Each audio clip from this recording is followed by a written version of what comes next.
स्वागत है दोस्तों आपका हमारे YouTube चैनल में, जिसमें मैं आज आपको बताने वाला हूं जामिया हमदर्द यूनिवर्सिटी के बारे में। इसके फॉर्म ऑनलाइन हैं, आप भर सकते हैं। दोस्तों आज हम इन कोर्सेज़ के बारे में कवर करेंगे जो आपको स्क्रीन पर दिखाई दे रहे हैं। अगर आप किसी और कोर्स के बारे में जानना चाहते हैं तो आप हमें नीचे कमेंट कर सकते हैं।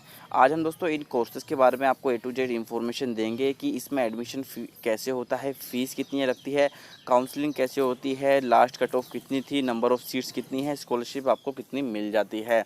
दोस्तों इस वीडियो में हमने सिर्फ एक ही कोर्स का कवर किया है, क्योंकि अगर मैं सारे कोर्सेज़ को एक वीडियो में कवर करूँगा तो काफ़ी ज़्यादा वीडियो लंबी हो जाएगी और जो जानकारी आपको देनी चाहिए अच्छी तरह वो आपको नहीं मिल पाएगी।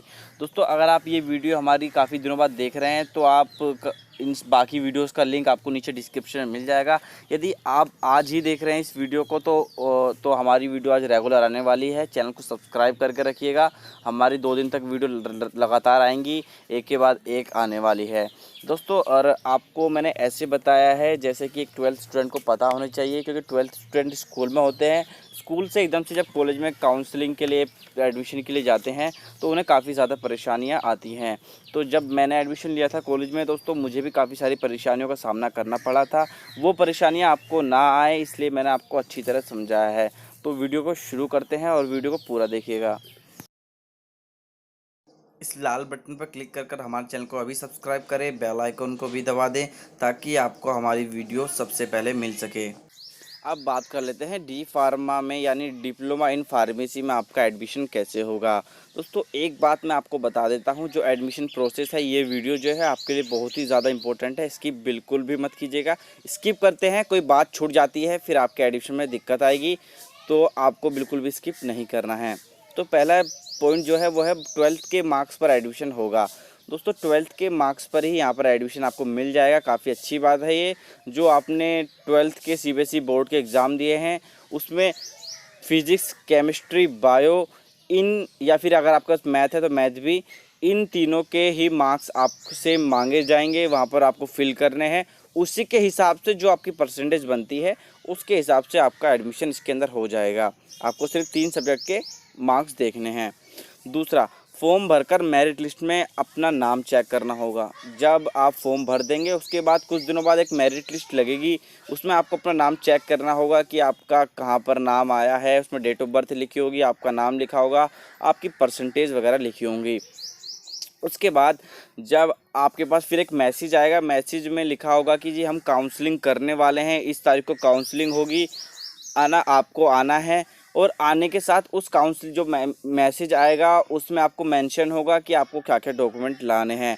अगर आपको मैसेज नहीं भी आता है तो मैं आने वाले टाइम में उसकी काउंसलिंग की वीडियो बनाऊंगा, उसमें आपको बताऊंगा कि क्या क्या डॉक्यूमेंट आपको चाहिए होंगे। जामिया हमदर्द की सबसे अच्छी बात यह है कि अगर आप दिल्ली के हैं या फिर आप नॉन दिल्ली के हैं या फिर पूरे इंडिया में से आप कहीं भी आते हैं, आपका कोई फ़र्क आपको नहीं पड़ता है। आप सबको एक समान ही माना जाता है।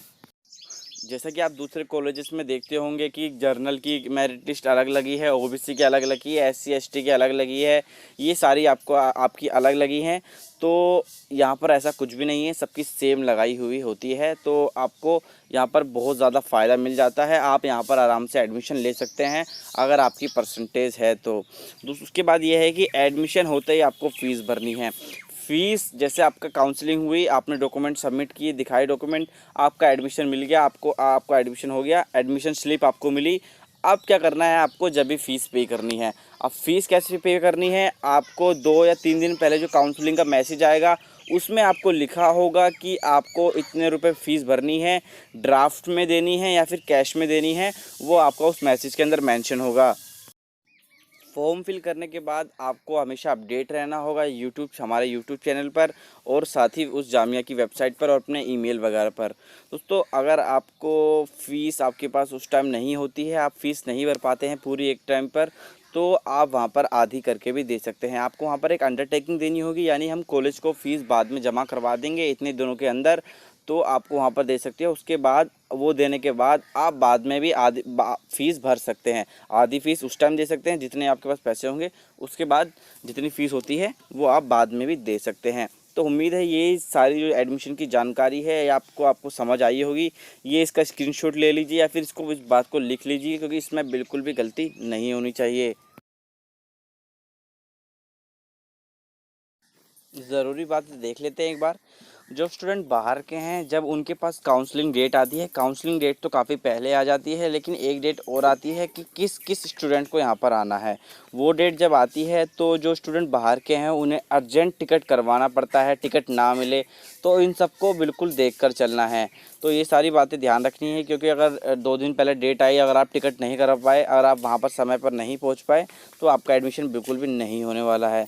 दूसरा, डॉक्यूमेंट में जो होता है आपका माइग्रेशन सर्टिफिकेट, 10th के फ़ोटोज़ वगैरह, 10th का मार्कशीट, इन सब को आपको बिल्कुल ध्यान से रखना है। काफ़ी सारे स्टूडेंट एक डॉक्यूमेंट्स की वजह से अपना एडमिशन नहीं करवा पाते। दोस्तों, अब बात करते हैं फ़ीस कितनी है। फ़ीस जो आपके फर्स्ट ईयर में है, यहाँ पर जब मैंने लिखा हुआ 57,500 रुपये, ये आपको काउंसलिंग के टाइम भरनी होगी। अगर इससे आधे रुपए आप ले जाते हैं, आप वहाँ पर अंडरटेकिंग देकर भी बाद में भर सकते हैं, कोई दिक्कत वाली बात नहीं है। और जो मैंने यहाँ पर लिखा है 42,500 रुपये, ये आपको साल के आखिरी समय में आपको सबमिट करवानी होती है। यानी आपकी टोटल फ़ीस बैठ जाती है, आपकी 90,000 तक आपकी फ़ीस बैठ जाती है फर्स्ट ईयर की। अब सेकेंड ईयर की फ़ीस कितनी है दोस्तों? सेकेंड ईयर की फ़ीस आप में यहाँ पर आप देख ही सकते हैं, 85,000 रुपये, या फिर से थोड़ी सी कम, 1-2 हज़ार रुपये कम, इतनी फ़ीस ही आपकी बैठ जाती है। और अगर एडमिशन के टाइम फ़ीस ना दे सके तो बाद में दे सकते हैं, ये बात मैं पहले भी कह चुका हूँ।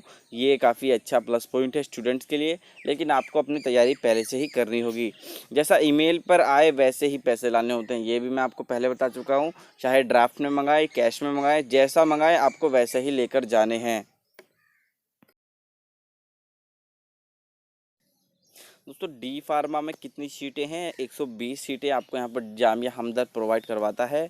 और अगर आपके पास स्पोर्ट्स कोटा है तो भी आपको यहाँ पर काफ़ी ज़्यादा फ़ायदा मिल जाता है।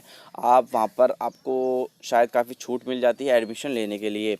दूसरा, हॉस्टल की बात करें, यहाँ पर आपको हॉस्टल नहीं मिलेगा, चाहे आप दिल्ली वाले हों या नॉन दिल्ली वाले हों, क्योंकि यहाँ पर हॉस्टल सिर्फ, जहाँ तक मुझे पता है, कि एक तो जो फॉरेनर्स आते हैं, जो बाहर से विदेशी आते हैं, उनको हॉस्टल दिया जाता है, उनमें भी लड़कियों को दिया जाता है। और दूसरा, एमबीबीएस वालों को यहाँ पर हॉस्टल दिया जाता है। तो ये दो बातें हैं सीटों की और हॉस्टल की। अब बात करते हैं अगले पॉइंट की। पिछले साल आखिरी एडमिशन कितने मार्क्स पर हुआ? यहाँ पर आप देख सकते हैं 67%, जिसमें 8 काउंसलिंग हुई थी सन 2018 में। 8 काउंसलिंग का भैया साफ साफ कहने का मतलब ये है कि परसेंट बच्चे बिल्कुल भी नहीं आए। ये सबसे कम एडमिशन हुआ था, मतलब जिस पे कम परसेंटेज पे सबसे कम एडमिशन हुआ था वो सन 2018 में हुआ था। अब दूसरा जो सन 2019 का है वो है 75%।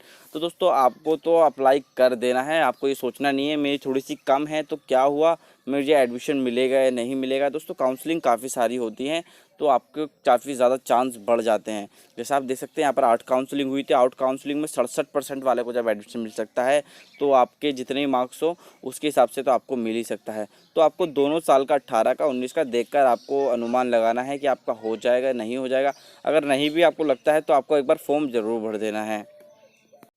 क्योंकि मैं ऐसा क्यों कह रहा हूँ दोस्तों, डी फार्मा में कभी भी मेरिट लिस्ट नीचे चली जाती है, काफ़ी नीचे से चली जाती है, और कभी कभी हाई भी चली जाती है, तो उसका कोई भरोसा नहीं है। तो आपको तैयार रहना है, आप चाहे कितने मार्क्स वाले हैं, आपको फॉर्म फिल करके काउंसलिंग में बैठना है। दोस्तों, आप बात कर लेते हैं यहाँ पर आप स्कॉलरशिप आपको कौन कौन सी मिल जाती है। अगर आप दिल्ली के हैं तो आप ई डिस्ट्रिक्ट दिल्ली की वेबसाइट पर जाकर स्कॉलरशिप भर सकते हैं। और यदि आप दिल्ली के हों या बाहर के हों तो आप यहाँ पर दोनों यहाँ पर एनएसपी स्कॉलरशिप फिल कर सकते हैं। ये तो हो गई स्कॉलरशिप। अब बात करते हैं अगले पॉइंट की। अगर आपको डर लग रहा है कि आपका एडमिशन होगा या नहीं होगा, हमसे डॉक्यूमेंट्स में कोई गलती होगी नहीं होगी, कैसी भी तरह का अगर आपको डाउट लगता है तो आप हमें नीचे फ़ोन नंबर कमेंट कर सकते हैं। हमारी टीम आपको कॉल करेगी और आपको पूरी तरह जानकारी देगी, लेकिन उसके लिए आपसे छोटा सा चार्ज लिया जाएगा, जो कि आपको व्हाट्सएप वगैरह पर बता दिया जाएगा कि आपको कितना चार्ज पे करना है। और लेकिन दोस्तों, अगर आपका जो भी सवाल होगा, छोटा बड़ा, आपको हर सवाल का जवाब दिया जाएगा। अगर आप वो फ़ोन नहीं कर सकते तो आप हमें नीचे कमेंट कर सकते हैं, तो कमेंट में भी आपको रिप्लाई मिल जाएगा, और जो भी आपके डाउट है वो हमसे पूछ सकते हैं। दोस्तों अगर आपने हमारे इंस्टाग्राम पर अभी तक फॉलो नहीं किया है तो लिंक डिस्क्रिप्शन में है, फॉलो कर लीजिएगा और चैनल को सब्सक्राइब भी कर लीजिएगा ताकि आपको हमारी आने वाली वीडियोस का नोटिफिकेशन मिल सके, और बेल आइकन को भी प्रेस कर दीजिएगा। बाकी आप हमारी वीडियो पर लाइक कमेंट शेयर तो कर ही दीजिए। दोस्तों हमारे जी दूसरे चैनल का भी लिंक नीचे डिस्क्रिप्शन में है, आप वहां पर जाके हमारे चैनल को ज़रूर सब्सक्राइब कीजिए, क्योंकि आने वाले टाइम में उसमें कॉलेजेस की वीडियोस बनाने वाला हूं, यानी कॉलेज कैसा दिखता है, उसके अंदर की लैब्स वगैरह, उन सब के ऊपर वीडियो बनाऊंगा। तो चैनल को सब्सक्राइब ज़रूर कीजिएगा।